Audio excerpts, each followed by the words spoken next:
Hi, my name is Emily Waldron, and in this video I will be talking about Shakespeare's plays, specifically what they have in common and why they have those things in common. So we know William Shakespeare as a brilliant playwright and poet whose work emerged around the year 1590 and was popular until the year 1616. He wrote 37 plays, was a father of 3, created his work in the global theater, and had a mysterious personal life. Shakespeare wrote different types of plays: tragedies, comedies, histories, problem plays, and some revenge plays. The plays that I will be focusing on in this video are his tragedies because I feel that those are the plays that are the most similar. This first section is going to be about Shakespeare's plays versus his life. While we don't know a lot about Shakespeare's life, the information that we do know is similar to some of the characters and events in his plays. First of all, we know that Shakespeare named his play Hamlet after his son Hamnet, who died at the age of 11. We also know that there was a big age gap between him and his wife, Anne Hathaway. When they got married, Shakespeare was 18 and Anne was 26. Just like his own marriage, there are some huge age gaps between some of the lovers in Shakespeare's plays. For example, Juliet was in and around the age of 13, while Romeo was about 17, and then Hamlet was in and around the age of 30, while Ophelia was about 16. Why Shakespeare created lovers with big age gaps is unknown, but when we compare it to his marriage, we can see that the age gaps are pretty similar.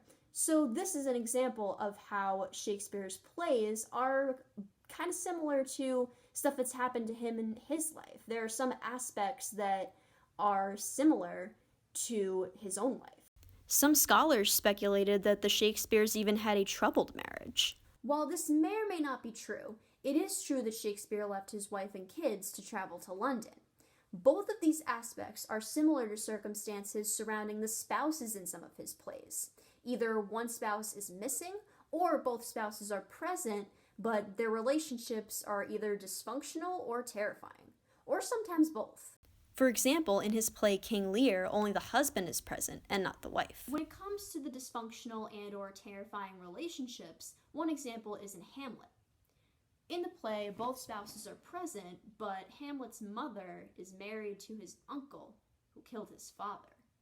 Another example is in Macbeth. Both spouses are present, but they're both murderers. All of these examples are similar to Shakespeare not being with his family and the speculation that him and Anne had a troubled marriage. So again, while there may not be a lot of known facts about Shakespeare's life, based on what we already know and the speculations that we know have been made, the similarities between Shakespeare's plays and his life are noticeable. Now I want to talk a little bit about my perspective on these specific similarities and a theory that came to my mind while I was researching these similarities. So when I first found out about the speculation about Shakespeare's marriage and how it's similar to some of the characters in his plays, it got me thinking.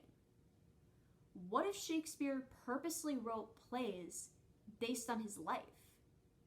When I first found out about the age gap similarity, I thought that that was something he did do on purpose. And now, after finding out about all these other similarities, I'm thinking maybe it's something that he did do on purpose. Maybe his intention was to write plays about his life. Maybe his plays are about his life. Maybe he did have a troubled marriage, and maybe some of the characters and events that are in these plays are based on people and events from his life. So maybe we can find out more about Shakespeare's life by reading all of his plays. I don't know. Again, it's just my perspective on all these similarities and just a theory. I think it's something really cool to think about. Now I'm going to be talking about the things that the plays have in common. After noticing the little similarities, I felt like Shakespeare had some sort of theme going on. But I was surprised to find out that it wasn't just similar themes. There are 4 main things that Shakespeare's tragedy plays have in common. And the first one I'm going to discuss is tragic heroes. Tragic heroes, or anti-heroes, don't recognize their flaws and mistakes until it's too late. Macbeth is an example of a tragic hero. He doesn't recognize his desire for power or his murderous actions until his wife commits suicide. Hamlet is also a tragic hero. He doesn't come to grips with his insane quest for revenge until he's wounded after fighting Laertes. And then in Romeo and Juliet, Romeo thinks that Juliet is dead, kills himself. Then Juliet wakes up, sees he's dead, and then kills herself. Shakespeare used these tragic heroes to create huge plots in his play, huge, dramatic, tragic plots. The reason that he wrote tragedies in the first place was because he felt that the tragic plots written by other English writers were lacking in plot.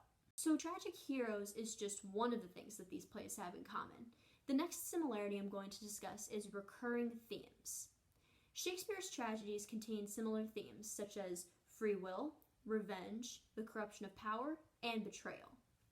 Shakespeare uses these themes in a lot of his plays because he wants the audience to be aware of the deeper issues in human nature. With Macbeth, Romeo and Juliet, and Hamlet, Shakespeare wanted the audience to consider whether free will or fate is to blame for the characters' poor decisions and unfortunate outcomes. With King Lear and Antony and Cleopatra, his intention was to show that the roots of betrayal often stem from aggressive and unjustifiable quests for power. All of these themes illustrate the darker side of human nature, which often lead to murder, suicide, or madness. Shakespeare wanted to get many points across with his plays, but he also wanted to give readers and audiences connections. The next similarity is supernatural elements, such as witchcraft in Greek mythology. In A Midsummer Night's Dream, Theseus is a Greek god and Hippolyta is a Greek goddess. And then in Macbeth, the three witches are helped by the Greek goddess Hecate and use witchcraft to convince Macbeth that he'll be the king of Scotland. Shakespeare wanted to use these parallels to help readers and audiences connect their knowledge of Greek mythology to the meaning of the play. So he did have some good reasons and intentions for giving his plays lots of similarities. Which leads us to the last similarity, which is troubled romantic relationships. A troubled romantic relationship adds tension to the plot, eventually resulting in emotional turmoil and devastation. In most of Shakespeare's tragedies, the lovers struggle to maintain long-lasting relationships. In Much Ado About Nothing, Beatrice and Benedick have this struggle. Same with Hamlet and Ophelia, Macbeth and his wife, and Lysander and Hermia. All of these pairs encounter issues that mess up their relationship. And then Romeo and Juliet deal with the struggle of not being able to be together, which can be proven in this monologue. Thou knowest the mask of night is on my face, else would a maiden blush bepaint my cheek, for that which thou hast heard me speak tonight. Fain should I dwell on form, fain deny what I've spoke. But farewell compliment, dost thou love me? I know thou wilt say aye, and I will take thy word. Yet if thou swearest, thou mayest prove false. At lovers' perjuries, they say Jove laughs. O gentle Romeo, if thou dost love, pronounce it faithfully. Or if thou thinkest I am too quickly won, I'll frown and be perverse, and say thee nay. So thou wilt woo, but else not for the world. In truth, fair Montague, I am too fond. But trust me, gentlemen, I'll prove more true than those that have more coin to be strange. I should have been more strange, I must confess. But that thou overheardest ere I was ware my true love passion. Therefore pardon me, and not impute this yielding to light love, which the dark night hath so discovered. This monologue is from Act 2, Scene 2, the balcony scene where Romeo and Juliet confess their love to one another and find out that there's a feud between their families. In this monologue, Juliet wants Romeo to tell her whether or not he loves her, even though it might not work out. And ultimately, it doesn't work out, not only because of the family issues, but their fear soon leads to the demise of their forbidden love. And this monologue was just the introduction to what would soon be the demise of their forbidden love.